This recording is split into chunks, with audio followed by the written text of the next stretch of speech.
শৈশবে কখনো ফেরা হবে না বলেই শৈশব এত সুন্দর।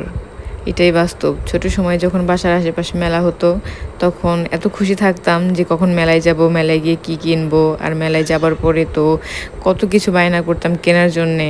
আর এখন মেলায় গেলে ভাবি যে কী কিনবো, মানে কিছুই খুঁজে পাই না কেনার জন্য।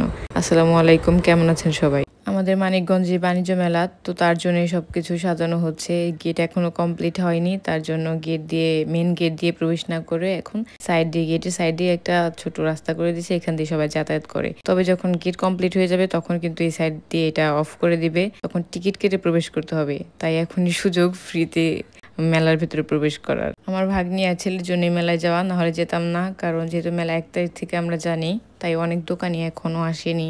কয়েকটা রাইড আসছে, 2-1টা খাবারের দোকান, এই আর কি, এছাড়া কিছুই না। আর এখন অনেক বেশি মানুষ আসে না, যারাই আসে শুধু বাচ্চা নিয়ে আসে রাইডের জন্য। এই রাইডটার নাম আমি জানি না, ড্রাগনের মতো, তার পিঠে বসতে হয়, তারপর সে ঘুরতে থাকে। আর নাগরদোলা আসছে, নৌকা আসছে, নৌকাটা যে এত সুন্দর করে এবার সাজানো হয়েছে, আর মানে দোতলা নৌকা। আমি এবার প্রথম দেখলাম এটা, এর আগে আমি কখনো দেখি নাই।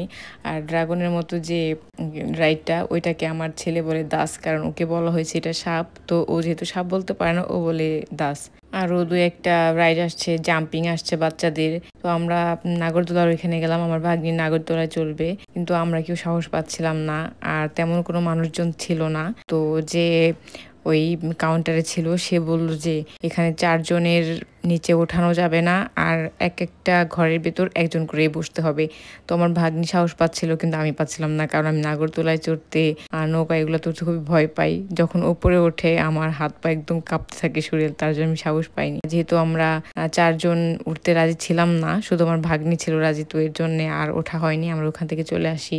তারপর আমরা সব রাইড বাদ দিয়ে ড্রাগনের পিঠে উঠে বসি, আর ড্রাগন আমাদের নিয়ে ছুটতে শুরু করে দেয়। একটা মজার ব্যাপার হলো, যে এটার আন্ডারে ছিল, সেই সুইচটা অন করে দিয়ে এটা অফ করতে ভুলে গেছিলো। আমরা ঘুরতেই থাকি। তারপর আমরা সেখান থেকে আরেকটা রাইডের এখানে চলে আসি, এটার নামও আমি জানি না, এই দোলনার মতো। আর আমি এটায় ওঠার জন্য একদমই প্রস্তুত ছিলাম না, কারণ এর আগে আমি এটায় উঠছিলাম, মাথা যে কী পরিমাণ ঘোরায়। তো যেহেতু আমার ভাগ্নি খুবই আড়ি করছিল, তো আমার বোন বলল যে তুমি উঠে পড়ো ওর সাথে। তারপর আর কি, বাচ্চা যেহেতু রিস্ক মনে হয়, তো আমি পাশের দোলনায় বসে পড়লাম ওর সাথে। বিশ্বাস করেন, যখন এটা ফুল স্পিডে ঘুরতেছিল, আমি তো কিছুই তাকায় দেখিনি, আমি একদম চোখ অফ করে রাখছিলাম। আর আমার ভাগ্নি আমাকে পাশ থেকে ডাকতেছিল আর বলতেছিল যে মনি দেখো, তাকাও, একটু ভয় লাগে না, তাকাও, কিন্তু আমি তাকাইতে পারতেছিলাম না। মানে ও এতটাই সাহসী এই বয়সে, মাশাল্লাহ। আসলে সাহস হবেই বা না কেন বলেন, যেখানেই মেলা হয় মানে তাকে রাইডে উঠাইতেই হবে, কারণ আমার ভাগ্নির কাছে মেলা মানেই রাইড, ও আর কিছুই বোঝে না মেলার মানে। নৌকার ওখানে গান বাজতেছিল, তো সেটা শুনে ছেলে আর ছেলের মামা দেখেন।